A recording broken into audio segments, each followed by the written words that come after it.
This year, the Tokyo Motor Show saw the launch of Kawasaki's much anticipated 200 horsepower supercharged naked, the ZH2. But it's actually a much smaller capacity bike that appears to have stolen the show, as Kawasaki also unveiled their 250cc inline 4, the ZX25R.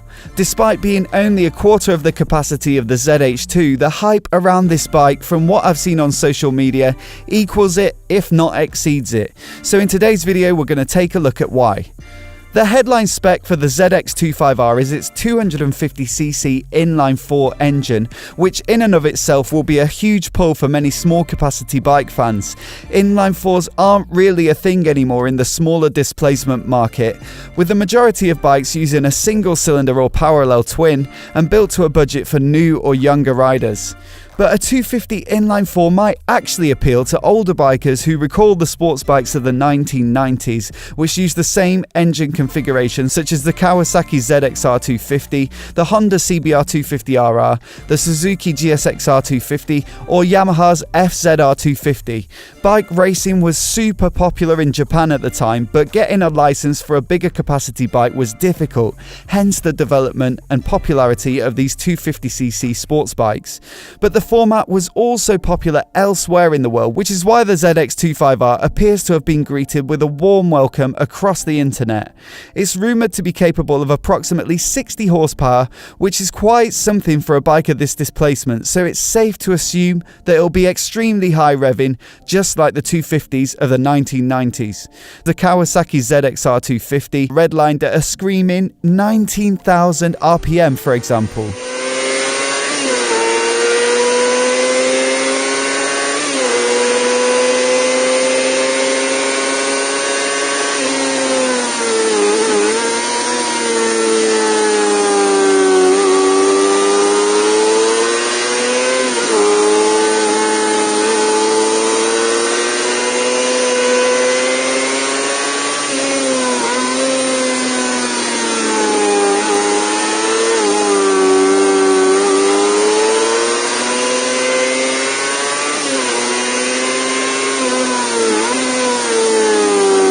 And therein lies some of the appeal of the 250 inline 4. The high revving motor gives it such a distinctive exhaust note, especially when it's really having its neck wrung. I've seen some disappointment that the ZX25R wasn't started up at the Tokyo show or captured on video, and I'd have to agree, I can't wait to hear this motor. But it's not just the engine that has the premium spec when compared to the rest of the small displacement market. The upside-down forks are from Showa and use their separate function big piston designs. Separate fork function means that one fork leg has a damper and one a spring, rather than a spring and damper in each leg, which should make for lighter forks with better damping.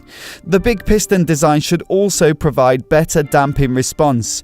Both of these features are typically reserved for the forks of larger capacity sports bikes, so Kawasaki appear to have gone all out for the ZX25R in their quest to create something special. Suspension at the rear is handled by a horizontal backlink monoshock setup, and we can hope that both the forks and shocks will be fully adjustable, although this isn't confirmed. Braking also looks relatively premium for such a small bike, with a radially mounted own brand caliper at the front. Although it's only a single disc, this bike will be pretty lightweight and therefore not require twin discs. Radially mounted calipers are again normally reserved for larger bikes, with a more rigid mounting style that generally leads to a crisper feel at the lever. A monoblock caliper should also flex less, again improving feel.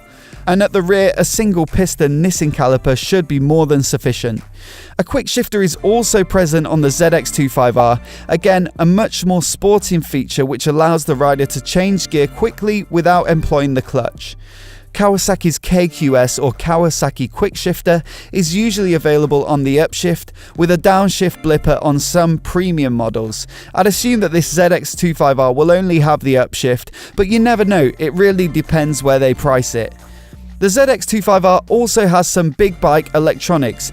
Throttle modes are present with a choice between full and low power, and these can be combined with traction control that typically has 3 modes on Kawasaki's bikes, as well as the option to fully disable it.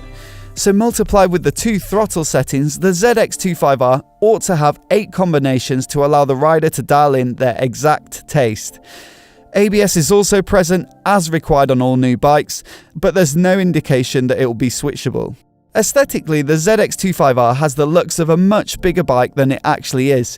It at least has the presence of the Ninja 400, as well as some of the styling cues like the twin horizontal headlights. But in many ways it looks more premium than that model. The upside down forks, radial front brake, underslung exhaust and cast aluminium swing arm all combine to give it more in common with the ZX6R than the Ninja 400 or 650. It looks lean, angular and mean, and it will definitely appeal to anyone who likes the Kawasaki aesthetic, especially in the green colourway shown here.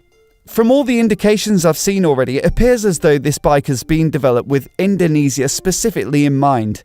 It was spotted testing near Kawasaki's factory there multiple times this year, and there are no videos about this bike on the main Kawasaki YouTube channel, yet the Kawasaki Indonesia channel has 2 already. It was also absent from the Kawasaki press release and media site in the UK, which did publicise bikes from the Tokyo show like the ZH2 and updated W800. Indonesia makes sense though, they have huge taxes on higher displacement bikes, so this could be a way to offer a premium Kawasaki sports bike to Indonesian riders without costing them a fortune in running costs. But as for whether it will make it to the UK or US, Kawasaki have said it's a worldwide model, but they're yet to single out individual countries. There certainly seems to be some demand for it if the comments on my videos are anything to go by, but only time will tell. If it does make it to the UK, expect it to be priced above the £5,500 of the Ninja 400, owing to the fact that the spec is of a much higher calibre, but it'll almost certainly be less than the £9,500 of the ZX6R, so my guess is somewhere in the middle. What do you guys think of this ZX25R? I always enjoy reading your take in the comments. It looks awesome to me, especially as I'm too young to have experienced the 250cc inline 4s of the 90s, and it's always cool to see something new and a bit out there. Much like Triumph building the 2.5 litre cruiser in the Rocket 3, a 60 horsepower 250cc bike is something that Kawasaki didn't need to build, but they've gone and done it anyway. Let me know what you think down below. Would you pay more for one of these than the parallel twin of the Ninja 400? And if you're new here and you want to see more videos like this, hit subscribe and I'll see you next time.